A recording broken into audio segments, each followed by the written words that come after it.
በጌታ በኢየሱስ ክርስቶስ የተወደዳችሁ በተለያየ የዓለም ጫፍ ላይ ሆናችሁ ይህንን ድምፅ የምትሰሙ ሁላችሁንም በጌታ ሰላም እላችኋለሁ። እንደምን ሰነበታችሁ? እንዴት ቆያችሁ? የእግዚአብሔር መንፈስ በያለንበት ካለንበት ቦታ ቀስቅሶን እንደገና ደግሞ የእግዚአብሔርን ቃል የምንሰማበትን ዕድል ተሰጠን። እግዚአብሔር የተመሰገነ ይሁን። እናንተም ባላችሁበት እኔም ባለው ደግሞ ቦታ ሁነን ይህንን ድምፅ እንድንሰማ እግዚአብሔር ነገሮችን፣ አየሩን፣ መስመሩን፣ ቴክኒኩን ሁሉ ተቆጣጥሮ እግዚአብሔር ዕድል ስለሰጠን ምስጋና ክብር ለእግዚአብሔር ይሁን። እናንተም መልካም ፈቃዳችሁ ነው ባላችሁበት ቦታ ሁናችሁ ጆሮአችሁን ስላቀናችሁ እግዚአብሔር ይባርካችሁ ማለት እፈልጋለሁ። የእግዚአብሔር መንፈስ በምንሰማው ቃል ለእኔም ለእናንተም በሚገባን ቋንቋ ዛሬ የሚያስፈልገንን ነገር እንዲናገረን አጭር ጸሎት እናድርግ፣ እንጸልይ። ሰማይና ምድርን በቃል እየዘረጋ ኃያሉ የሰራዊት ጌታ እግዚአብሔር ሆይ ስለዚህ የተባረከ ሰዓት በኢየሱስ ስም እናመሰግናለን። በያለንበት ቦታ ሆነን ጌታ ሆይ ቃልህን እንድንሰማ፣ እንድንጽናና፣ እንድንበረታ እንደገና ደግሞ ጌታ ሆይ ተስፋችን እንዲታደስ ምክንያት ልትሆነን ጌታ ሆይ እኔንም ወገኖቼንም በያለንበት ስለጠበቅከን ዕድል ስለሰጠህን ተመስገን ነው። ጌታ ሆይ በፊትህ አለን። ኃጢአት በደላችን ሳይገድብህ ዙሪያችንን ከበህ ጌታ ሆይ በሚገባን ቋንቋ በአባትነት መንፈስ ስትናገረን መስማት፣ መጽናናት፣ መቀበል፣ መባረክ እንድንችል ደግሞ ሁላችን እንድትረዳን ፈቃድ ይሁን። ወገኖቼም ባሉበት ስፍራ በያዙት ነገር ውስጥ ሁሉ እንድትናገራቸው እግዚአብሔር ሆይን ቃል ሲሰሙ አንተ ራስህ በሚገባቸው ቋንቋ እንድትናገር ፈቃድ ይሁን። እያንዳንዱን ጌታዊ ሸክማችን ይዘን በፊት የቀረብንበትን ጉዳይ አንተ ታውቃለህና በኢየሱስ ስም ጌታ ሆይ አንተ እንድታጽናና፣ እንድታበረታን እግዚአብሔር ሆይ ሁለንተናችንን እንድትሸከም፣ እንድትይዘን፣ እንድታቅፈን እንጋብዛለን። ሁሉን እንደ ፍቃድ አድርግ። ቆይታችን ሁሉ በስም የተባረከ ይሁን በጌታ በኢየሱስ ስም አሜን። በጌታ የተወደዳችሁ ወገኖቼ ቀደም ሲል እንዳልኩ እንግዲህ እግዚአብሔር መልካም ፈቃዱ ሆኖ በያለንበት ቦታ እንደገና በእግዚአብሔር ዙፋን እግር ስር የምንቀመጥበትን ዕድል ተሰጠን። እግዚአብሔር እጅግ አድርጌ ነው የማመሰግነው። ምናልባት አላቅም እናንተም እንደኔው ናችሁ ብዬ አስባለሁ። በተለያየ ዓለም ጫፍ ላይ ሆነን ብዙዎቻችን መቼም የማንሮጥበት፣ የማንሄድበት፣ የማንመጣበት ሐሳባችንን ሁለንተናችንን የማይጎትተን ነገር የለም። በተለይ በዚህ ዘመን መጽሐፍም እንደሚያረጋግጥልን በጣም ቢዚ የሚኮንበት በብዙ ነገር የምንወጠርበት ሁኔታዎች ናቸው ያሉትና በዚህ መካከል ግን እንደው በእግዚአብሔር እግር ስር መቀመጥን የመሰለ ደግሞ ትልቅ ነገር የለም። ምክንያቱም ሰማይና ምድርን በፈጠረው በእግዚአብሔር እግር ስር መቀመጥ ብዙ በረከት አለው። ዛሬ አይደለም በእግዚአብሔር እግር ስር መቀመጥ ይቅርና አዋቂዎች በሚባሉ ሰዎች እግር ስር የመቀመጥ ዕድል የማግኘት ነገር ራሱ የተለየ ዕድል ነው እና ስለዚህ ዕድል እግዚአብሔርን እጅግ እናመሰግናለን። እግዚአብሔር የተመሰገነ ይሁን። ዛሬ በሚኖረን በዚች አጭር ቆይታ አንድ ቃል ላካፍላችሁ እፈልጋለሁ። ከመጽሐፍ ቅዱስ ላይ የወሰድኩት ሐሳብ ነው። ምንድን ነው የሚለው? ማጽናናትህ ነፍሴን ደስ አሰኛት ይላል። ማጽናናትህ ነፍሴን ደስ አሰኛት። እግዚአብሔር የተመሰገነ ይሁን። ይህ ቃል የተወሰደው ከመዝሙር 94 ቁጥር 19 ላይ ነው። የእግዚአብሔር ቃል ሲናገር በዛ ስፍራ ሙሉ ሲነበብ አቤቱ ለልቤ እንደ መከራዋ ብዛት፣ አቤቱ ለልቤ እንደ መከራዋ ብዛት ማጽናናትህ ነፍሴን ደስ አሰኛት የሚል ቃል ይናገራል። ምናልባት አንዳንዶቻችን ይህን ሰሞን ያለፍንባቸው ሁኔታዎች አሉ። ይህንን ቃል የምትሰሙም አንዳንዶችም እንደምታስታውሱት በቅርብ በሕይወት ያጣናቸው ሰዎች አሉ። በእነዚህ ሰዎች ማጣት ያዘንበት እንደገናም እሱ ብቻም ሳይሆን በሕይወትም ሆነው ደግሞ በሕይወት ካሉት በታች የሚባል አይነት አገላለጽ አለ።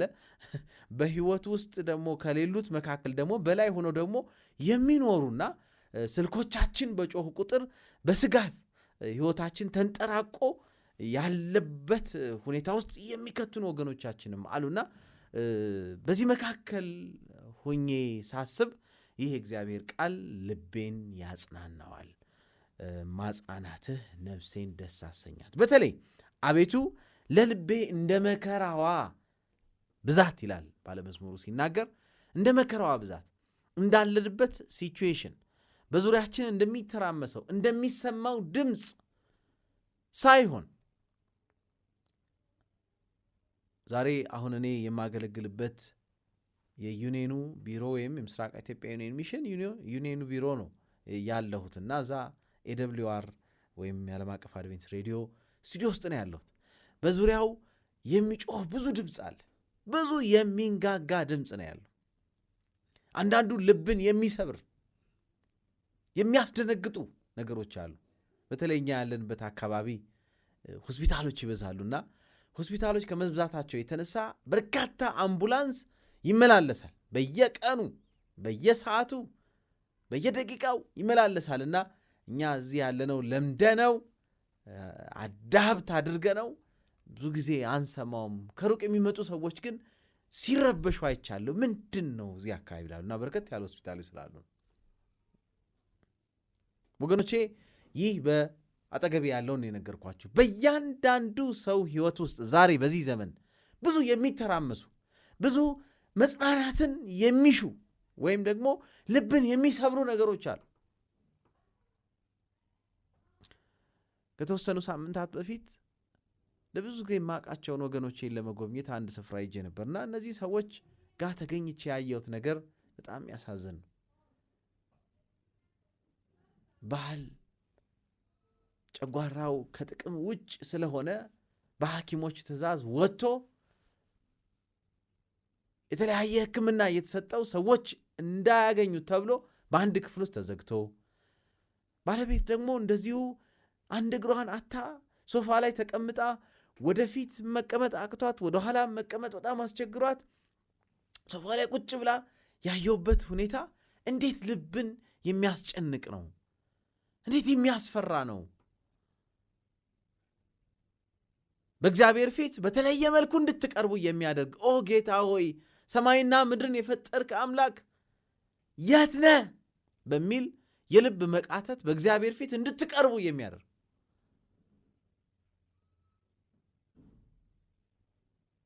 ብዙ የሚከብዱ ነገሮች አሉ። በጆሮአችን የሚገቡ የምንሰማቸው፣ በዙሪያችን የሚከሰቱ በዓይናችን የምንመለከታቸው ብዙ የሚከብዱ ነገሮች፣ ልብን የሚሰብሩ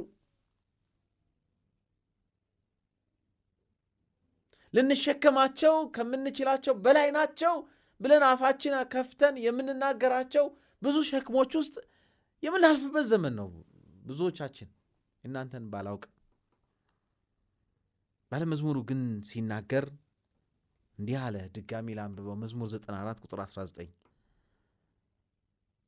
አቤቱ ለልቤ እንደ መከራዋ ብዛት እንደ ሸክሟ ብዛት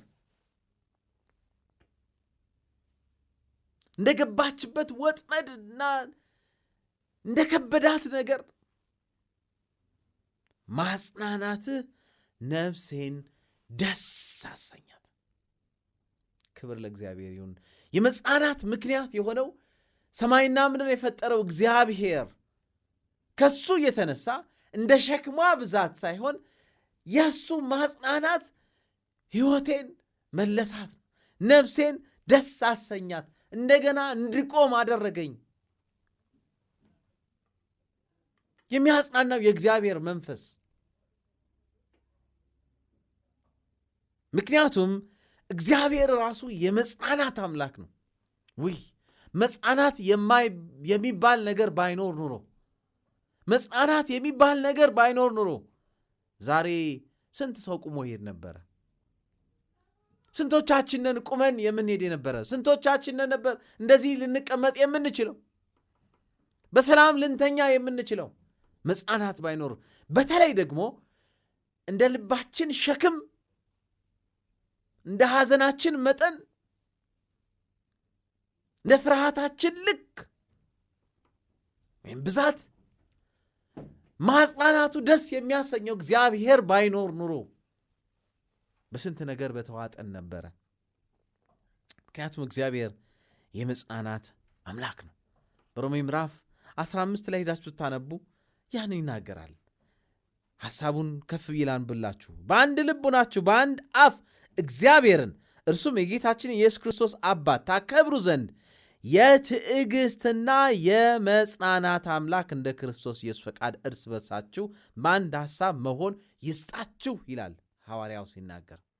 የመጽናናት አምላክ፣ የሚያጽናናው አምላክ እግዚአብሔር ባይኖር ኑሮ ዛሬ ቁመን መሄድ ባልቻልን ነበረ።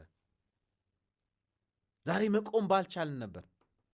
ዛሬ ለምስጋና አንደበቶቻችን ባልተከፈቱ፣ ዛሬ የመጽናናት አምላክ የሆነው እግዚአብሔር በመንፈሱ አማካኝነት እኔና እናንተን ባያገኘን ኑሮ በሱ ዙፋን እግር ስር መቀመጥ ባልቻልን ነበረ። ወገኖቼ ክብር ለእግዚአብሔር ይሁን። ያ የመጽናናት አምላክ የሆነው እግዚአብሔር ከኔና ከእናንተ ጋር ስላለ ከዛ የተነሳ ነው ያን የእግዚአብሔርን መገኘት ከመሰማቱ የተነሳ ባለመዝሙሩ ምንም እንኳ ልቤ መከራዋ የበዛ ቢሆን ነፍሴን ግን ያ ማጽናናትህ ደስ አሰኘኝ ሲል የተናገረው። ወገኖቼ ይህ ቃል ዛሬ ለእኔና ለእናንተ እውነት ይሁንልን። በተለያየ የልብ ስብራት ውስጥ የምታልፉ፣ ምናልባት የምትወዷቸውን የምትናፍቋቸውን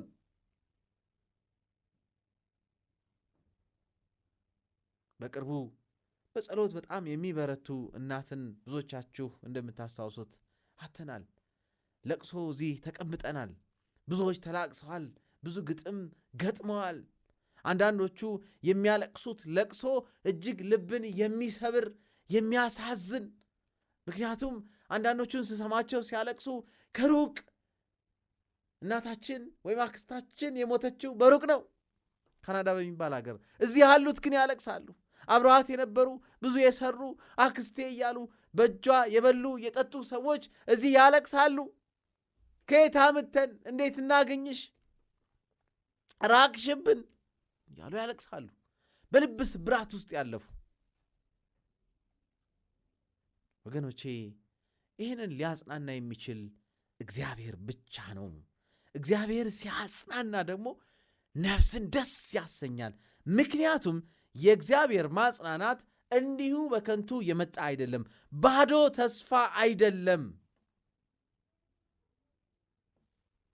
የማጽናኛው ምክንያትና ጉልበት የሆነው የእግዚአብሔርን ማጽናናት ልዩ የሚያደርገው ልባችን ከሐዘን ብዛት ከብዛው ችግር ብዛት ይልቅ የእግዚአብሔር ማጽናናት ደስ እንዲያሰኛት ያደረገበት ምክንያት ክርስቶስ ኢየሱስ ነው። በሱ የተነሳ ከሆነው ነገር የተነሳ ነው ዛሬ እንደገና ጉልበት የሚሆን እንደገና ከወደቅንበት ተልፈስፍሰን ስርቻ ውስጥ ከገባንበት መንጥቆ የሚያወጣን ነገር ቢኖር እግዚአብሔር በክርስቶስ ኢየሱስ አማካኝነት ያጽናናን መጽናናት። ዛሬ ልባችንን የሚሰብሩ ብዙ ነገሮች አሉ፣ ተስፋ የሚያስቆርጡ፣ በሐዘን ውስጥ ጥልቅ ብለን እንድንገባ የሚያደርጉ።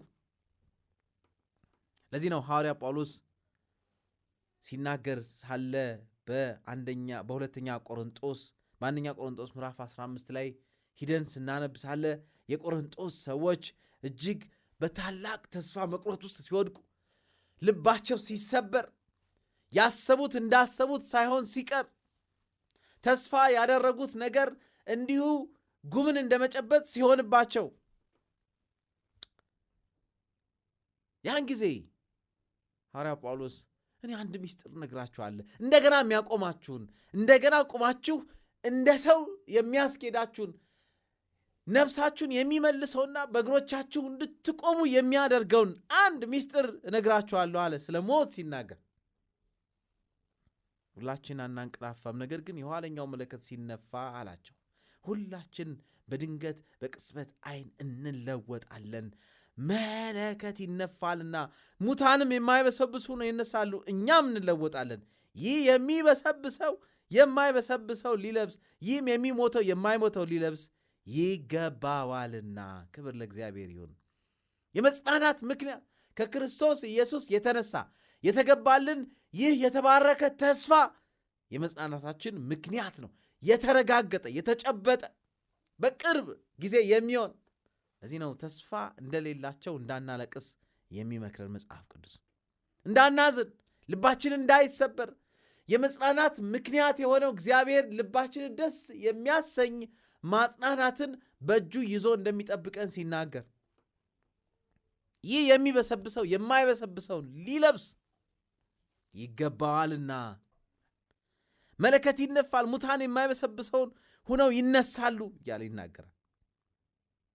ዳሩ ግን ይላል ሲቀጥል፣ ዳሩ ግን ይህ የሚበሰብሰው የማይበሰብሰውን ሲለብስ፣ ይህም የሚሞተው የማይሞተውን ሲለብስ በዚያን ጊዜ ሞት ድል በመንሳት ተዋጠ ተብሎ የተጻፈው ቃል ይፈጸማል። ወገኖቼ ነገሮች ሁሉ ወደ ፍጻሜ የሚመጡበት ጊዜ ከትናንት ይልቅ ዛሬ እየቀረቡ መጥቷል። የመጽናናታችን ምክንያት እሱ ነው። የመቆማችን ምክንያት ቅድም የነገርኳችሁ እነዛ ልጎበኛቸው የሄዱት አክስቶቼ ያናጎቴ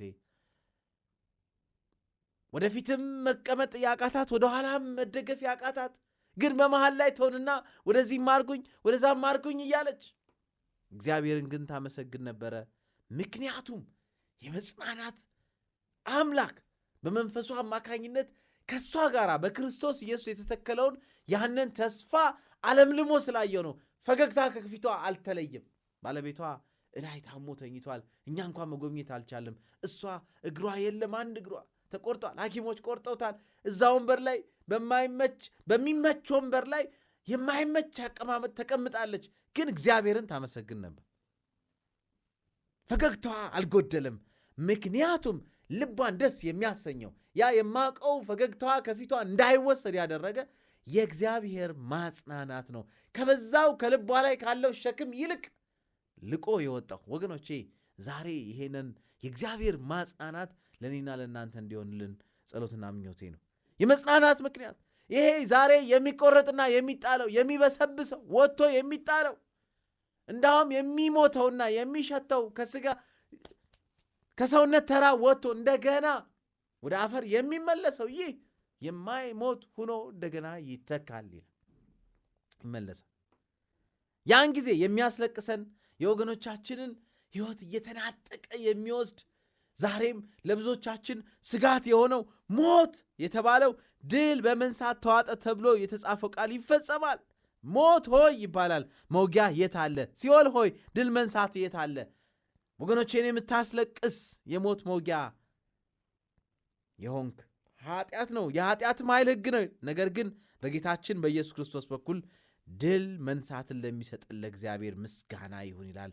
ክብር ለእግዚአብሔር። ስለዚህ የተወደዳችሁ ወንድሞች ሆይ ይላል ሐዋርያ ጳውሎስ ሲቀጥል ሲያጽናናቸው፣ ድካማችሁ በጌታ ከንቱ እንዳይሆን አውቃችኋልና የምትደላድሩ የማትነቃነቁም የጌታም ሥራ ሁልጊዜ የሚበዛላችሁ ነው፣ ሐሴትን የሚሰጣችሁ በልባችሁ ውስጥ ደስታን የሚሞላ ወገኖቼ፣ ዛሬ የሚያቆመን እንደገና ቆመን እንድንራመድ የሚያደርግ በተስፋ የሚሞላን ይህ የመጽናናት አምላክ የሆነው እግዚአብሔር ከኔና ከእናንተ ጋር ስላለ ነው። ስለዚህ ወገኖቼ በጌታ ተጽናኑ፣ በጌታ በርቱ፣ የጌታ ማጽናናት ታግኛችሁ። ምክንያቱም ለመጽናናት ምክንያት የሚሆነው ሌላ አይደለም፣ ሰማይና ምድርን የፈጠረው እግዚአብሔር የእሱ መገኘት ከእናንተ ጋር ከመሆኑ የተነሳ ነው። ሰማይና ምድርን የፈጠረው እግዚአብሔር ከእናንተ ጋር ሲሆን ምሬትን ከእናንተ ላይ አንስቶ ደስታን ይሰጣችኋል። ደህንነት በእናንተ ዙሪያ ይሆናል። ተስፋ ከእናንተ ጋር ይሆናል። ያን ጊዜ የሚያስፈራችሁ ነገር የለም። ወገኖቼ የመጽናናቱ ምክንያት ነው። ባለመዝሙሩ ሲናገር አቤቱ ለልቤ እንደ መከራዋ ብዛት ማጽናናት ነፍሴን ደስ አሰኛት።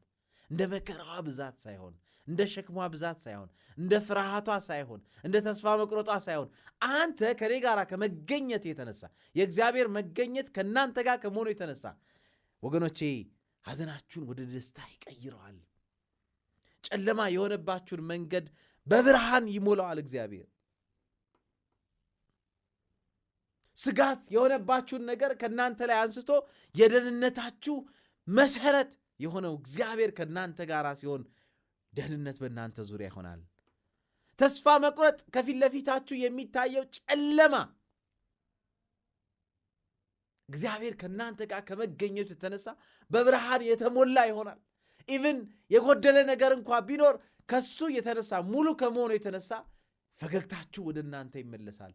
ተስፋችሁ ወደ እናንተ ይመለሳል። ይህ ነው የእግዚአብሔር ቃል የሚያረጋግጥልን። ይህ የሚበሰብሰው የማይበሰብሰው ሊገባዋል። ይህ የሚሞተው የማይሞተው ሞት ሆይ ድል መንሳት የታለ ተብሎ የተነገረው ቃል ይፈጸማል። ወገኖቼ የእግዚአብሔር መገኘት ከእናንተ ጋር ከመሆኑ የተነሳ መጽናናት ለነፍሳችሁ ይሆናል።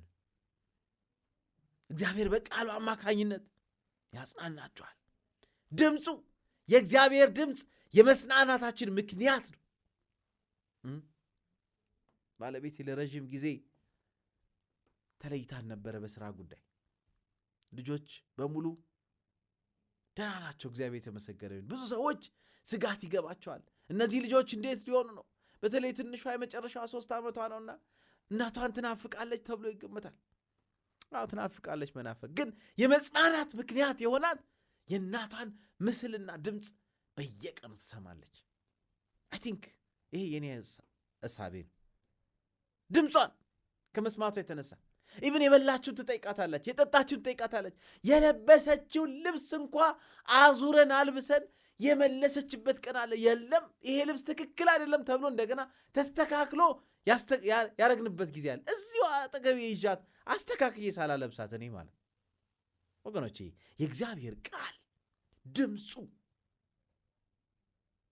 ስትሰሙ ሳለ የመጽናናታችሁ ምክንያት ነው። የእግዚአብሔር መንፈስ በጆሮአችሁ ሹክ ይላችኋል።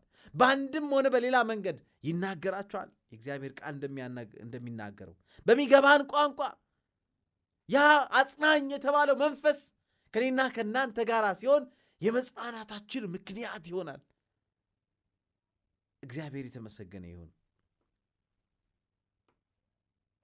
በመንፈሱ አማካኝነት እግዚአብሔር ለጆሮአችሁ ሹክ ይላል። የመጽናናትን ነገር በውስጣችሁ ያደርጋል።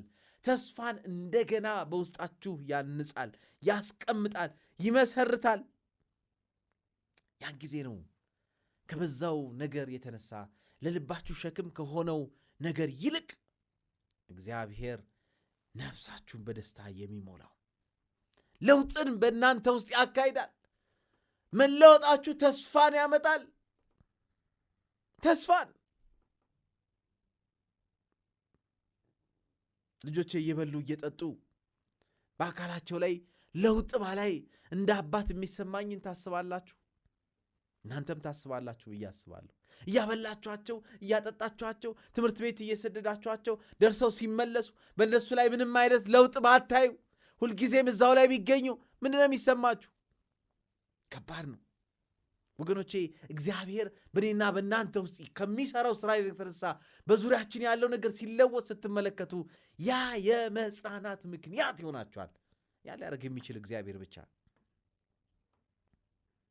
ዛሬ ወገኖቼ በዚህ ቃል መጽናናት እንድንችል እግዚአብሔር ይርዳን። ማጽናናትህ ነፍሴን ደስ አሰኛት። እግዚአብሔር ያጽናችሁ፣ እግዚአብሔር ያጽናናችሁ። በየትኛውም አይነት ሲቹዌሽን ውስጥ ብትሆኑ፣ በምንም አይነት ቦታ ውስጥ ብትሆኑ ያ የሚያጽናናው መንፈስ እግዚአብሔር ያገኛችሁ። ምክንያቱም በልባችሁ ከተሸከማችሁት እናንተን ከሚያስጨንቅ ጠርንፎ ከያዛችሁ ነገር ሁሉ በላይ ደስታን የሚሰጥ። ለዚህ ነው እኮ ጳውሎስና ሲላስ በእስር ቤት ያ የሚያጽናናው የእግዚአብሔር መንፈስ ከነሱ ጋር ስለነበረ፣ እግዚአብሔር መገኘት ከነሱ ጋር ስለነበረ እጃቸው ታስሮ በጠባብ ክፍል ውስጥ በነበሩ ጊዜ እነሱ ግን እግዚአብሔርን ያመሰግኑ ነበር፣ እግዚአብሔርን ያመልኩ ነበር፣ እግዚአብሔርን ያወድሱ ነበር። በዛን ጊዜ በዙሪያቸው ያለው ነገር ሁሉ አቅጣጫውን ቀየረ። ነገሮች ሁሉ ተቀያየሩ። በሮች ሁሉ ተከፈቱ። የታሰሩበት ገመድ ሁሉ ከነሱ ላይ ወደቀ። ያን ጊዜ ወጥተው ሄዱ። ታላቅ ደስታ ሆነ። የመጽናናት ምክንያት የሆነው ጌታ ከነሱ ጋር ሆነው ሐሴትን አደረጉ። ወገኖቼ ዛሬ በዚህ የተስፋ ቃል መጽናናት እንድንችል እግዚአብሔር ይርዳን። በምን አይነት ሁኔታ ውስጥ እንዳላችሁን ያላውቅም፣ ግን የእግዚአብሔር መንፈስ በልቤ ያስቀመጠው ያ ነው።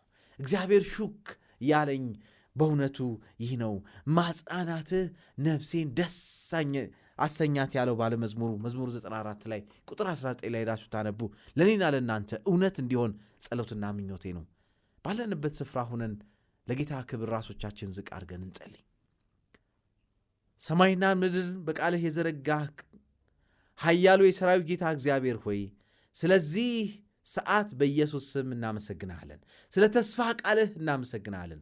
አንተ የመጽናናት አምላክ የሆንከው ጌታ ዛሬም ልታጽናናን በልባችን፣ በዙሪያችን፣ በእጃችን ካለው ከከበደን ነገር ይልቅ አንተ ነፍሳችንን ሐሴት የሚያደርገውን መልካምን ነገር ልታደርግልን ጌታ ሆይ ይሄንን የተስፋ ቃል ስለሰጠን ክብር፣ ምስጋና፣ ውዳሴ ለዘላለም ላንተ ይሁን።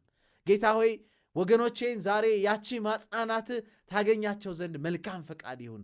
በልባቸው ውስጥ ከተሸከሙት ነገር ይልቅ፣ ከሚያስቡት ከሚጨነቁበት ነገር ይልቅ ጌታ ሆይ በምስጋና በፊትህ እንዳይቀርቡ ከሚያረጋቸው ነገር ይልቅ ያንተ መጽናናት አግኝቷቸው በፊትህ ደስታና ሐሴት ይሆንላቸው ዘንድ በአንተ ደስ እንዲሰኙ ጌታ ሆይ በክርስቶስ ኢየሱስ አማካኝነት ስላስቀመጥክላቸው ነገር በማሰላሰል ያከብሩ ዘንድ ጌታ ሆይ መልካም ፈቃድ እንዲሆን እኔ ጸልያለሁ።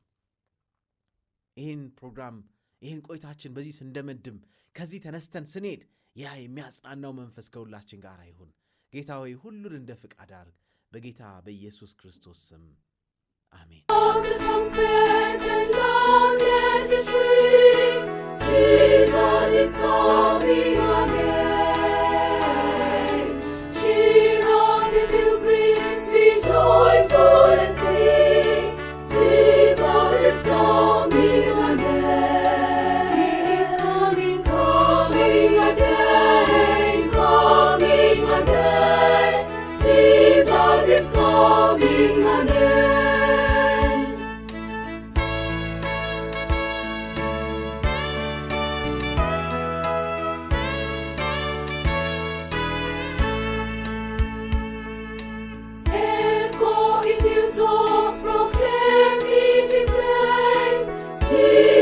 is gone.